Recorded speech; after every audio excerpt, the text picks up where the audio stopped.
Sean Fox with the North Delta Ramble here at West Monroe High School, talking to new coach DeMichael Dizer about what it means to take over this prestigious Rebel program. All right, well, Coach, before we get started on coaching with the Rebels, I want to talk about your playing career. Obviously, you got a chance to play at the highest level. Played at Sterlington, played at Grambling, but one of the things that impressed me was not just Defensive Player of the Year. What did it mean to you to be named the team captain during your playing days? You know, anytime you get named team captain, it just kind of verifies what your teammates and coaches and people around the school think of you. The impression you make on those people, that kind of validates that. And so anytime any player gets nominated and awarded team captain, you know, that's a special award in itself. And I think that goes to show, even in your playing days, you showed the qualities, what it takes to be a leader. Right. That takes us to where we are now, right. Head coach of the Rebels. What did that mean when you were named the head coach of what is one of the best high school football programs in this state? You know, it's a tremendous honor, and I don't take it for granted, and so that motivates me to stay disciplined within myself and come to work every day with the right mindset and the right attitude for my coaches and my players and our community and our staff.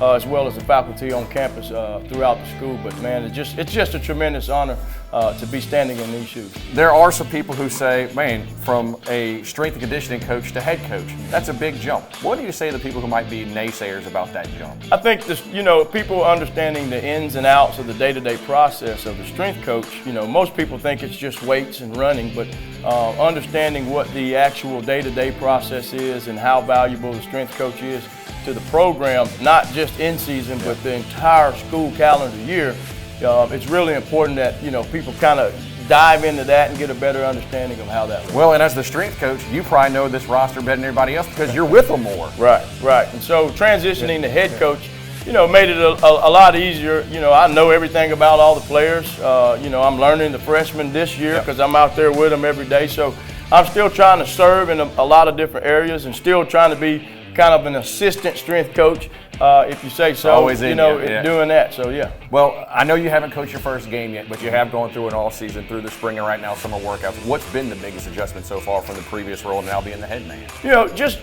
I've always been on the defensive side of the ball, and so just getting with our offensive coaches and trying to instill some of my thoughts and values and philosophies from a defensive mindset to our offensive philosophy, and just marrying those two things together. Like I said, I've been playing defense and coached defense since I've been in it, and so defense is just second nature to me, and we rock on and rock and roll, and just integrating myself into the coaching staff on the offensive side where I see fit. Well, what have you learned from your squad through spring football now as we're going through the summer workouts? We've got some tough guys. We've got some resilient guys.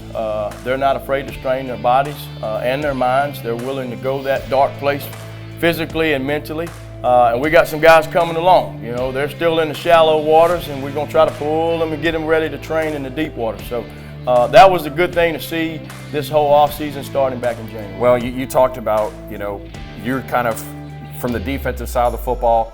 Offensively, I think when people think West Monroe football, the mindset is running the football. Right. What will your offense look like? Well, you know, we're going to be a running football team. You know, it's the identity. Right. We will build our offense through our running game. But you're not going to just be able to load the box and think we're not going to be capable of throwing the ball. And so Taylor Birch, our offense coordinator, does a tremendous job of creating mismatches, is using some different things and formations to keep you off balance where we could be very effective running it or very effective passing it. So he's done a good job of implementing that also. Looking at your schedule, I guess you couldn't get LSU on. I mean, we know this district is good, but man, this non-district schedule will get you ready for it because it is brutal. Yeah, and it's, you know, it's just a flip of last year. So, you know, everybody we played on the road we'll bring home here, and we'll play Pulaski and Catholic, and we'll bring North DeSoto in. And so we're going to try to take advantage of having 8 home games this year and really get our home field advantage, our crowd back in that stadium. And like I said, I think we only played 4 home games last year. That's where I wanted to go next. How great is that? I mean, it's going to be tough teams, but how great of a luxury is it for you to have 8 games at home this year? You know, anytime a first-year head coach can come in and have 8 home games, you know, just from a preparation and planning standpoint, that's a big plus. And so I made it a point of emphasis all the way back in January to make sure we do the things day to day that we can fully take advantage of that home field advantage. This is phase 1. What do you want this program to look 3 or 4 years like down the line? Well, you know, just consistency. We've had some coaching turnovers. We've had a lot of changes just kind of throughout the campus, but we want to establish some dominance and just be consistent in the way we play the way we go about our process, and just the style that we play, just be a consistent program. Easy guy to root for. DeMichael Dizer, head Appreciate coach of you, Rebels. brother. Appreciate you joining us. Appreciate Thank you. Thanks for watching. Don't forget to follow us on social media, and don't forget to catch me every day, Monday through Friday from 3 to 6 on Sports Talk 97.7.